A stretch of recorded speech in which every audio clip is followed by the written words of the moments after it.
family. Sofia Vergara. Yes. Yeah. Absolute fucking smoke show. 9 out of 10. Like, I'd suck on that woman's feet. And here, and Dip toad butt into your coffee, right?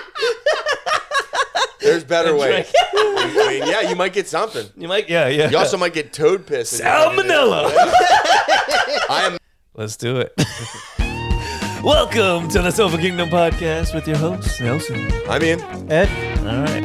We know you love us. That's why you keep coming back for more. Is the word debauchery? It is debauchery. Yes. We were, yeah. What did we say last week? It was something and something. We're also. It was along the lines of maybe dysfunctional. I can't remember the actual I'd have to play it word again. that we were. Yeah. I'm excited for Superman. Everything I keep seeing from that, it makes me want to see this in July. July 11th. I'll be there. Nice. You got me, James Gunn. You got me. I'm invested. I'm looking forward to that and the Fantastic Four. Again, I think part and partial to Mr. Pascal and his performance in The Last of Us. Mm-hmm. He's the only thing that made the show watchable. Yeah, man. Yeah. His death scene hurt because when I'm watching it, even though you knew it was coming, it hurt. Yeah, fuck. And I'm watching it and I'm like, guess I ain't watching any more episodes. That's how I felt. Just like there, the show died. What hurt was his episode where he played dad. I believe they lost half their audience by the last episode in this season. I finished it out of respect to Pedro because I figured it was the last season he's going to be in. Yes. And I'm glad I finished it because the one episode, the second to last, I believe it was, where he explains to Ellie, like he has to talk. You see that they had a talk before he died. Yes. That was like one of the best episodes in the entire show series. Like it was like really fucking good. Then I have to go back and watch it. He moved me. Yeah. I didn't expect to feel things. I'm sitting here going, I don't want to watch this show, Mr. Potato Head. In it. But I watched, and even though Mr. Potato Head was in the scene, I was like, this is some powerful shit. This is good TV. Yeah. I didn't want to feel things, and I'm feeling things. And to be fair, you, it's Pedro. not her fault her character is an asshole. She is playing the role that she was given. Well, part of it is feel a way about her being this asshole. Part of it is these small deviations from what should be a very heavily angry revenge plot. That's what it's supposed to be. So some of these weirder, lighter moments of I'm gonna be a dad, like that shit is not in the game. Yeah, it's supposed to be like you're fucking me up. I'm on a mission. How the fuck are you out here slowing me down, telling me now that you're pregnant? That's what was supposed to happen. Right. Not this, I'm going to be a dad. And nothing against Bella Ramsey. She's just not a good fit for the character. Right. It happens sometimes. Sometimes we cast people in roles where they're not the best fit. What's the fucking hot Spanish lady's name that played the cocaine Colombian kingpin in the Netflix show? She played from Modern Family. Yeah, she played Sofia Vergara. Yes. Yeah. Absolute fucking smoke show. 9 out of 10. Like I'd suck on that woman's feet. And here she's playing this fat, ugly Colombian kingpin lady. Like if you saw Griselda Blanco, the fucking Colombian, the queen of cocaine from Colombian cartel. She was not hot. Yeah, that woman was not hot. She wasn't even a 5. There was an executive that was like, "Oh, that's not gonna work. Let's call Sofia Vergara." Not accurate at all. Like Sofia Vergara, I'm like, that lady is hot as fuck. Right. And now you're gonna go with this fat, ugly. And then in the show, she's seducing people, and I'm like, yeah, this is working because it's Sofia Vergara. Right. Yeah. Griselda Blanco ain't seducing anybody. Right. Yeah, no, this is a different seduction in real life. This is. She's got power. She's got money. I can't say no. Yes. Right. That's what it is. Because people with machine guns will shoot up your house. Not because you actually want to sleep with her. She was the Harvey Weinstein of the drug cartels. Bro, Sofia Vergara was way too hot to play that She's role. like, you want a seat at the table? Yeah. Suck my toes. Yes.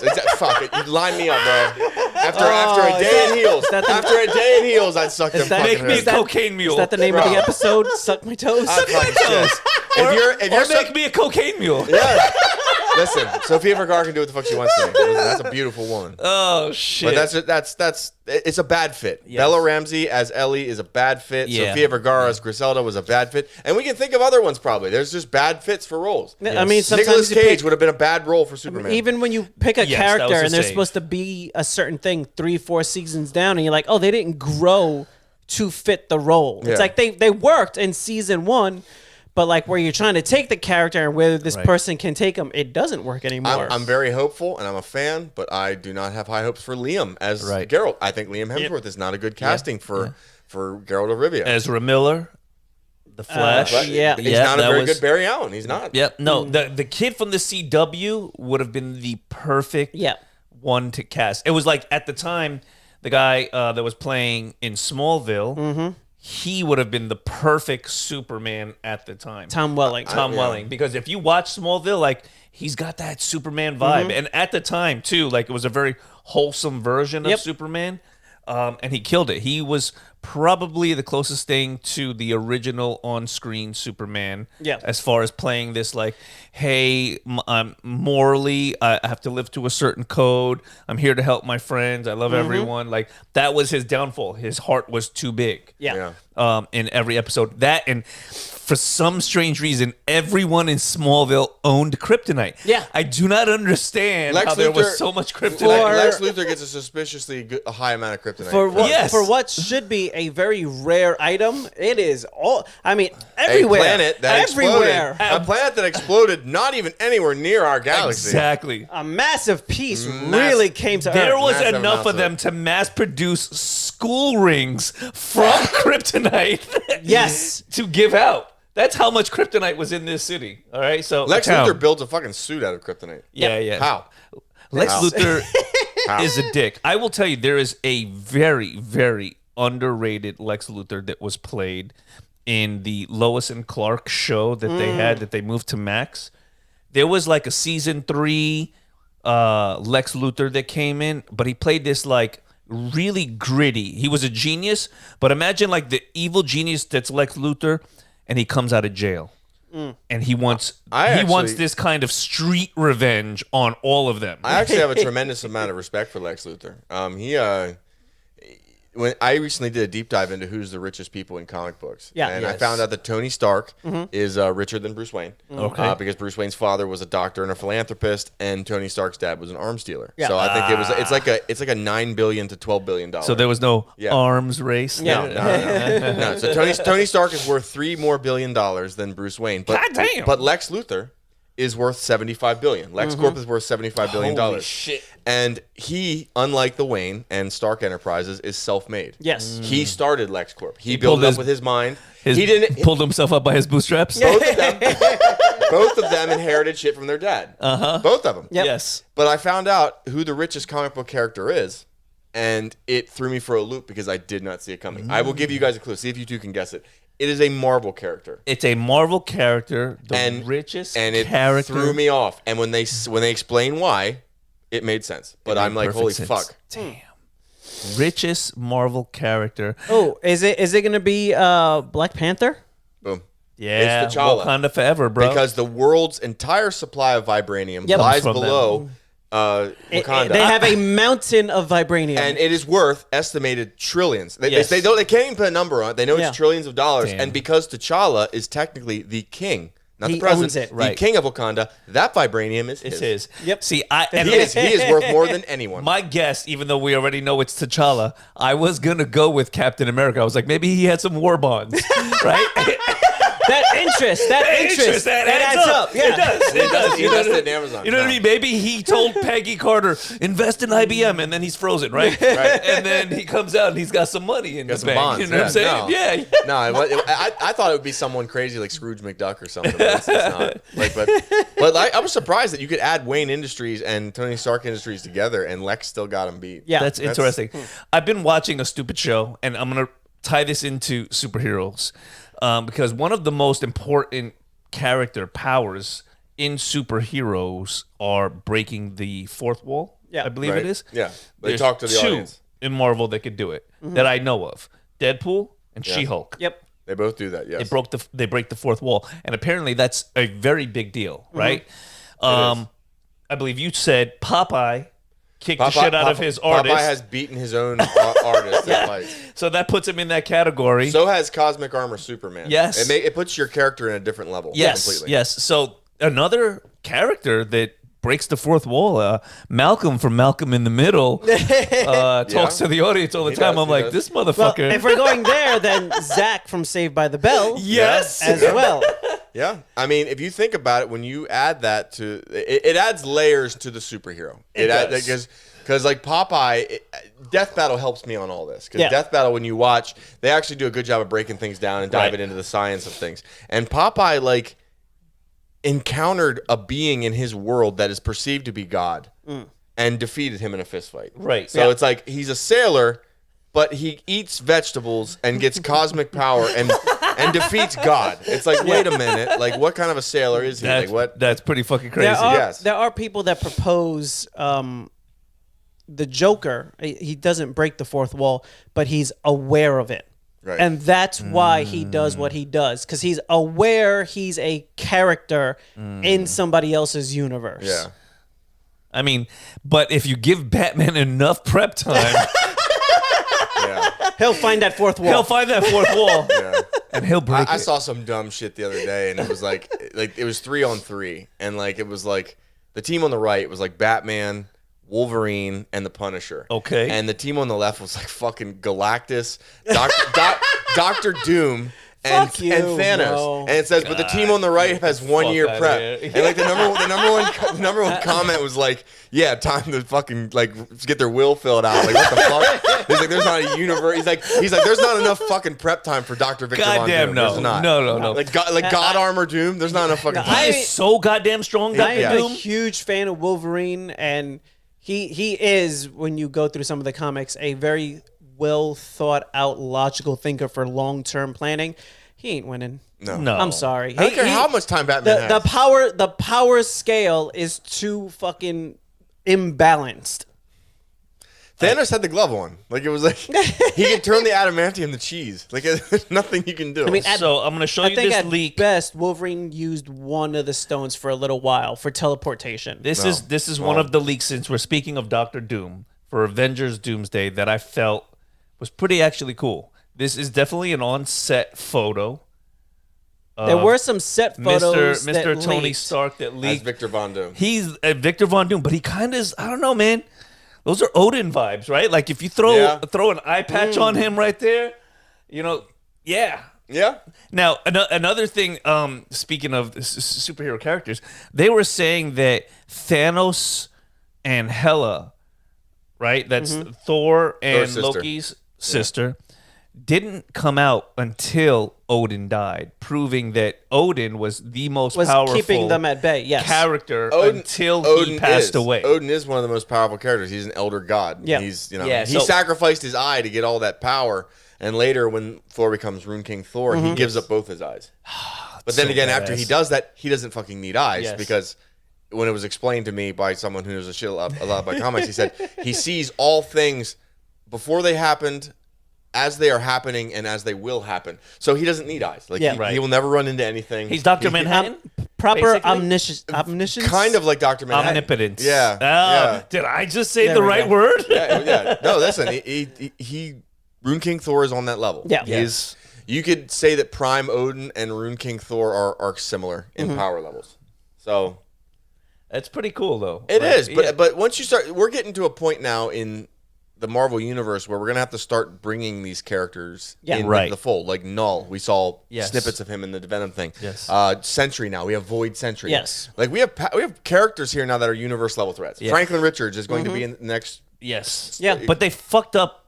I'm still mad about, even though I like the movie Ragnarok, they fucked up Gore, the God Butcher. Yeah, they did. In such a way that you can't bring it back. Right. And think about how strong Gore is. And literally his only power is he's just holding a sword that Null created. Yeah.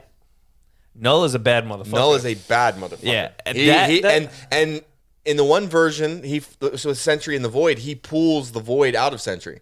He says, "I am the Void." That's fucking crazy. He's like, even this power. He said, even this power that you wield, it is just literally a fraction of me. Yeah, it's I am the blackness. Let me take that back. Let me. Yeah, that's like so all this power you have. It's me, brother. It's me. Like I am the evil. I am the worst. Yeah, it was cool to see in Venom 3 like a snippet of him in there, but I'm glad they didn't bring him in full force just to get beat by like a team of like Power Ranger Venoms. Yeah. Yeah. But it did show his potential to be really nasty, big bad evil. But I just don't want Sony to deliver it. No, because they will shit the bed. They will shit the bed. They will shit the bed. Yes. There's certain characters that you're not going to be able to show the true power on screen. Like we're talking Rune King Thor, we're talking Sentry. Yeah. I mean Null's like on a level with Dormammu and like I mean the problem is you can't go back. Once you push the villains that big, you have to push the heroes that big. Yeah. You run out of places to go. I mean, are we supposed to have Jon Snow now as the Black Knight? Like, I mean, what It's- happened? That's going got nowhere canceled. now. I think that a got lot of canceled. stuff. Blade. A lot of stuff got dropped. They're a more streamlined, more towards the bigger characters approach at this point. Well, keep Wesley Snipes as Blade as long as he wants to do it.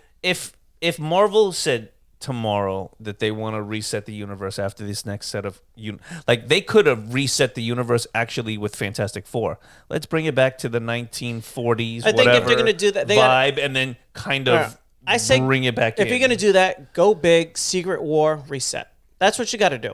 You're already headed in that direction. Yeah. You already got Robert Downey coming in, and you know he's playing Doom. You already have the Fantastic Four stepping in.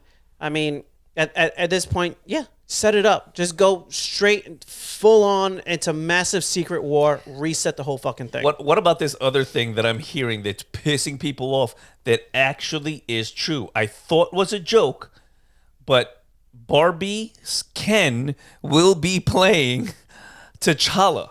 He is going to be taking on the role in the Doomsday movie, and as a variant, Alternate variants. I think there is a version of the comic where T'Challa's son is white. I think that's the one. How playing dare off they? Yes, but they're up in arms like this is Black history. It's like no, listen, people, like if you read the comics, keep up with the comics, like the same thing with Captain America when he switched from the Falcon.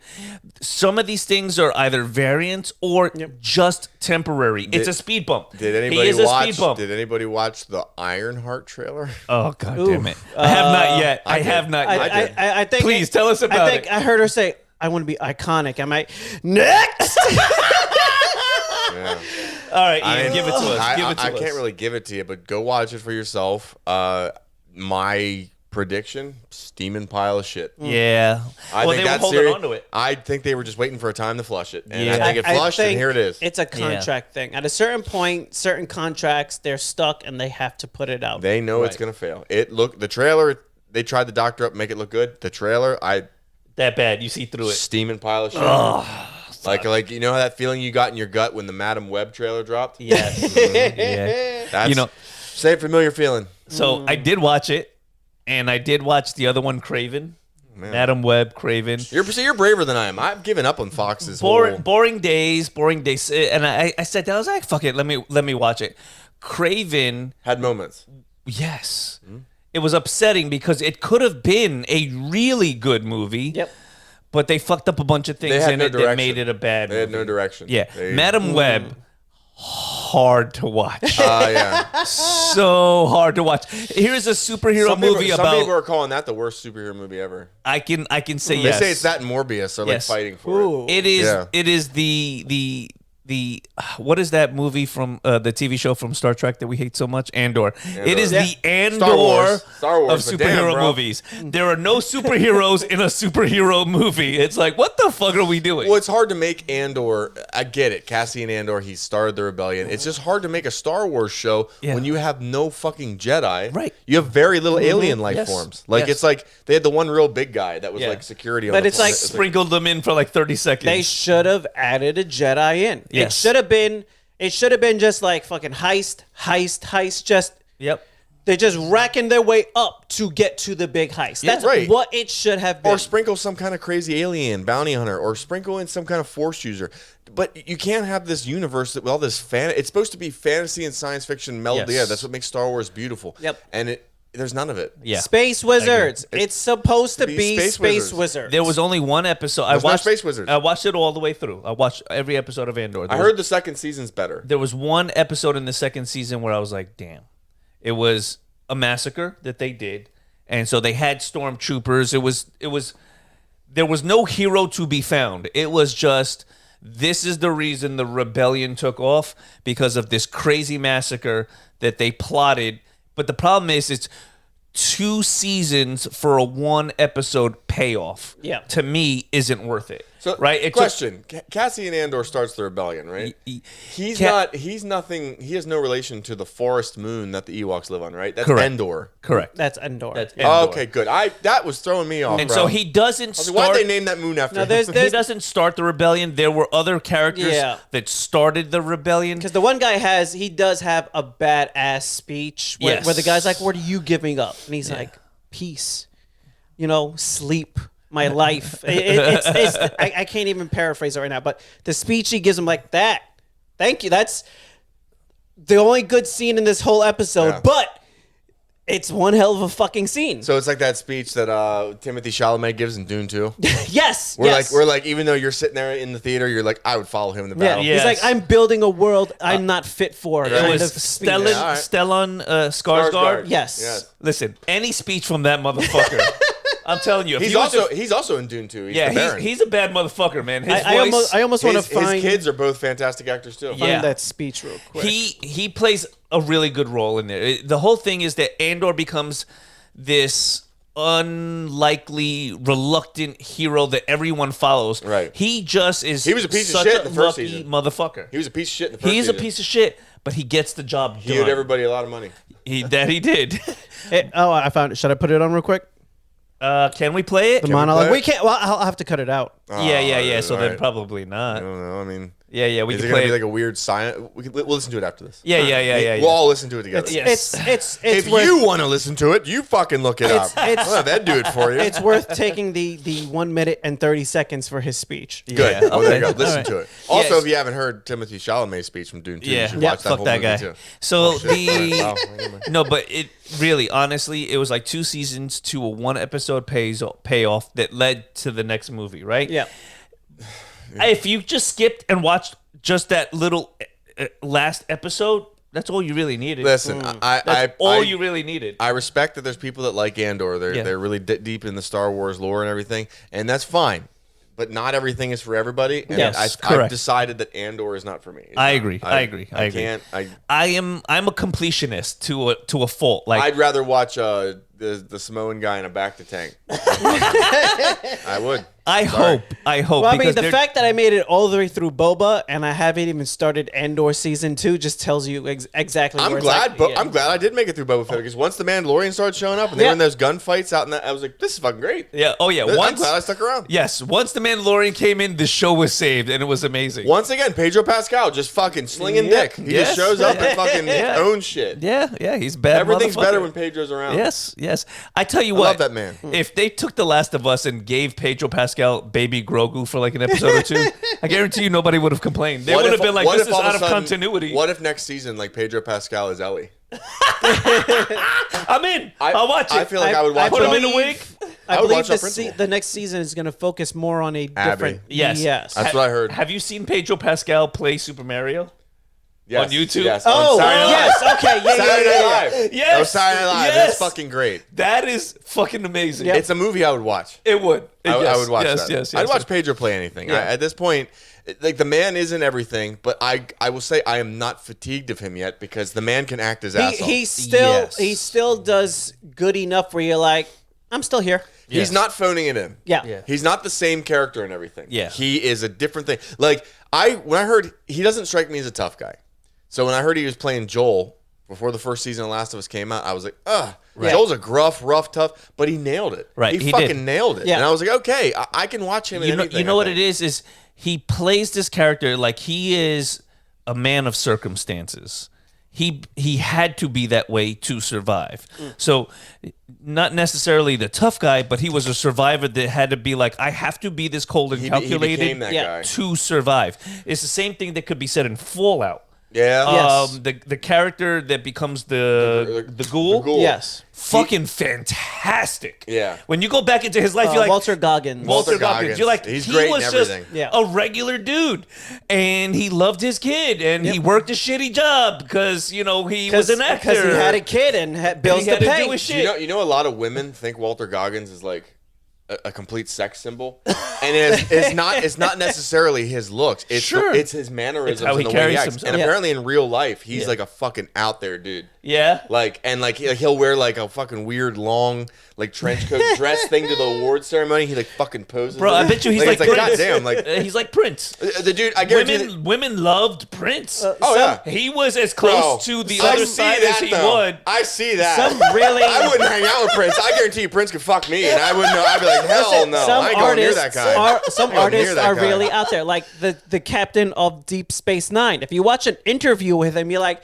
this motherfucker is on a different planet. Sean Connery. No. Sean Connery was like that. Yeah. No, but this guy, he's like playing a piano and singing to like show tunes. While they're doing an interview with him about Star Trek, I'm like, this motherfucker's somewhere else. Yeah. Bro, but if you watch the show, you're like, these two people couldn't be further from what they are. Yeah. Because he's a proper like Star Trek captain. He's in charge and he commands the role. Right. But then you're watching him in the interview, I'm like, who the fuck guy is right here. this guy? So he is classically trained Broadway. Right. But when you watch him in the show, you're like, yo, I would follow this motherfucker to war. Right. He is a beast. He is a leader. Right. Like, and then when you watch the interview, he's got the little handkerchief scarf over here with the robe and the cigar, and he's playing show tunes, and he's like, oh yeah. Like I'm like, fucking Stevie Wonder get inside of his body over here. Speaking in riddles and hoping that people can keep up with the answer. And the guy doing the interviews like, I got nothing for you, bro. Yeah. Because it was a show about the Star Trek captains. And so like, right, because like me and my brother, we watched it. So you spend this guy doesn't care. 9 seasons. And this is like when seasons were like 36 1-hour episodes, right? You were invested. You're in. Yeah. You're in. I believed he was that man. And when you see him in this interview, you become so disenfranchised. You're just like, this ain't my fucking captain. It's like, that's a motherfucking actor. Yes. Yeah? Yes. He sold me sold it. He on whatever sold it. bullshit he was selling everybody else.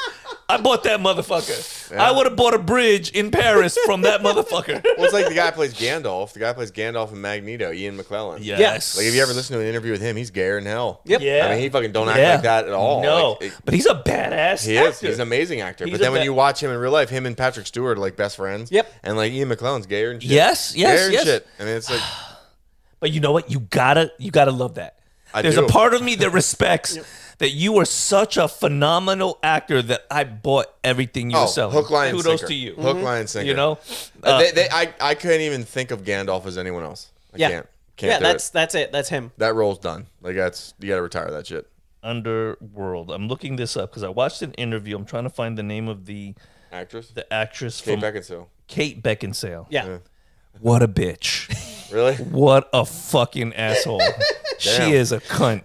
So she was on an interview with like Jimmy Fallon, right? And I'm like, oh shit, that's the Underworld vampire It's chick, Kate right? Beckinsale. Yeah, she's cool, right? And she's on there telling a story about her friends that she goes to visit reluctantly. Yeah. She doesn't want to be there. They're not as well off as she is. And she's like, and then I go to get my jacket from the jacket room and there's a moth. I'm never going back. I'm like, damn, how dare you put your friends on blast like that, you bitch? So they got a fucking moth. But it's also like, so they're not as rich as you. It's like, motherfucker, I ain't got a jacket. Do you got a jacket room? I ain't got a jacket room. I got a jacket room. Who the fuck? Who's got a jacket room? I don't even have a coat hanger. Right.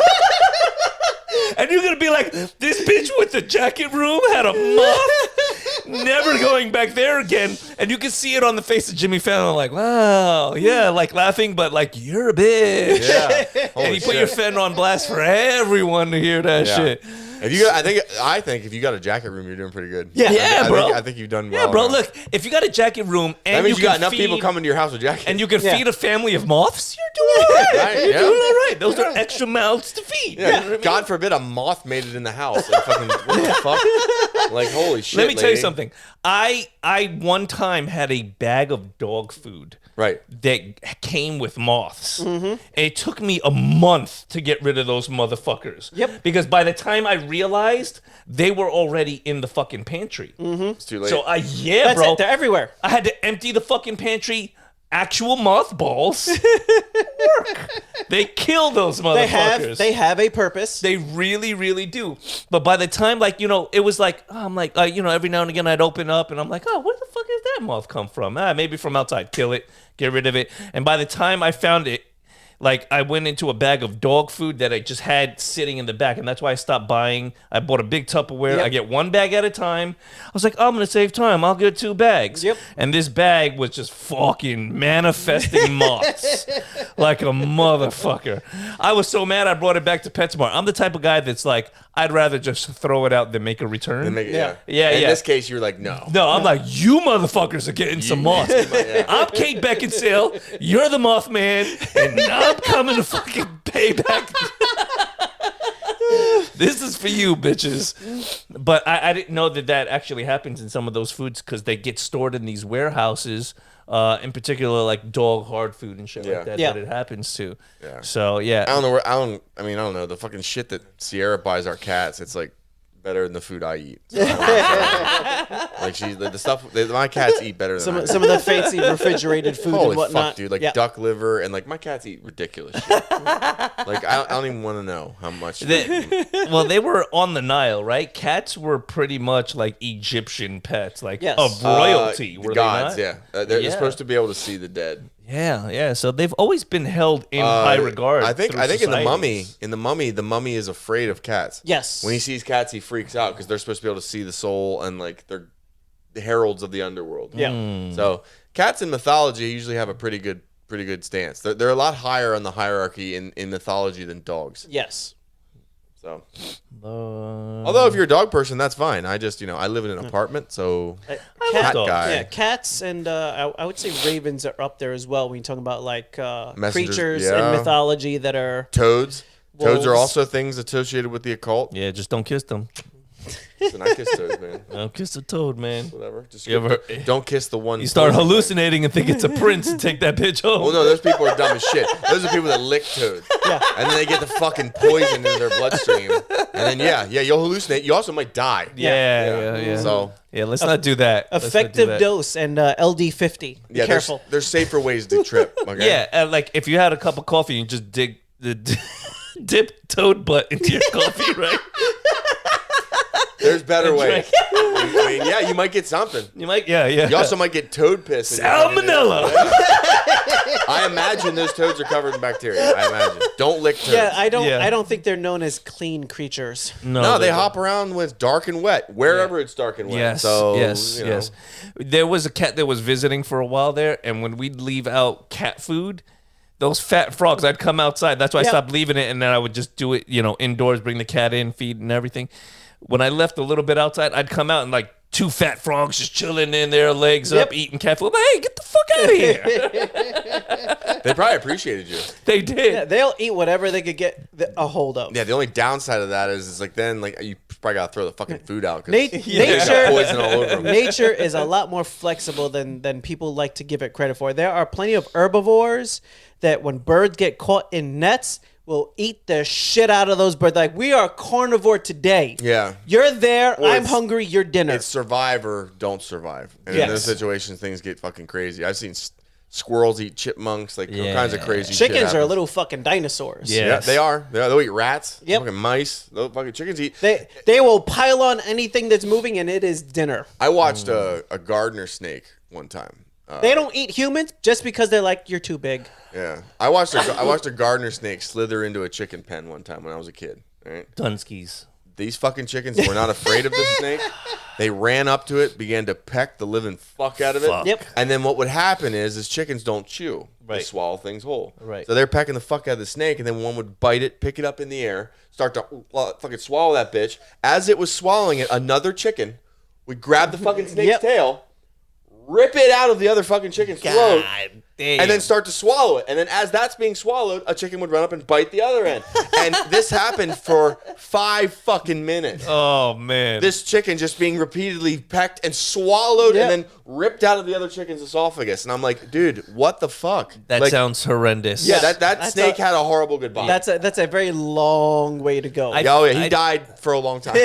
I think my favorite thing to watch in the animal kingdom, or I guess maybe this would be considered an insect, answer this carefully. Is videos of praying mantises fucking things up. As big as birds. They will. Yeah, they are. They are some pretty nasty little insects. Yeah. They share the grizzly bear's mentality of just grab it and eat it immediately. Yeah. Yep. Eat it immediately. That would be the one thing I would not want to see mutated larger. Yeah. Is a fucking praying mantis, because they would be jacking people up left and right. I would rather have a mantis be big than a centipede.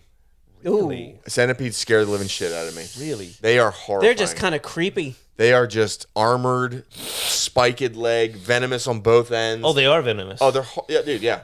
That guy, the Brave Wilderness, Coyote Peterson. Yeah. He's dumber than fuck. He has things sting him and bite him, and then he rates the most painful thing he's ever been stung by is a desert centipede.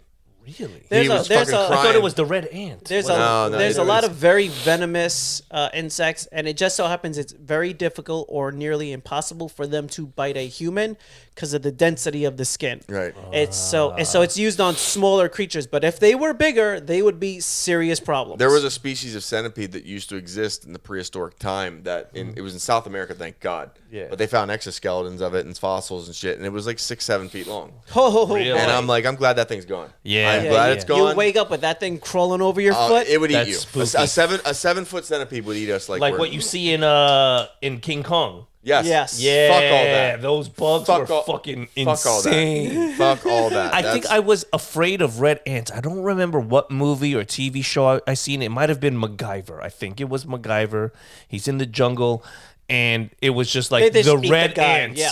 They eat a guy like alive. I'm like, fuck that. I don't know if it's possible. It was done for dramatic reasons on a TV show. It would really have to millions of them. Yeah. They I don't know. You'd be able to get away, but I know that there's been babies killed in certain parts of Africa because like if the ants can get into the house. Yeah. But the reason the baby dies is from suffocation because the ants just start piling in anywhere they can. Yeah. It's not a good way to go, but if you're a fucking baby, you can't get away from a herd of ants. Like you're not going anywhere.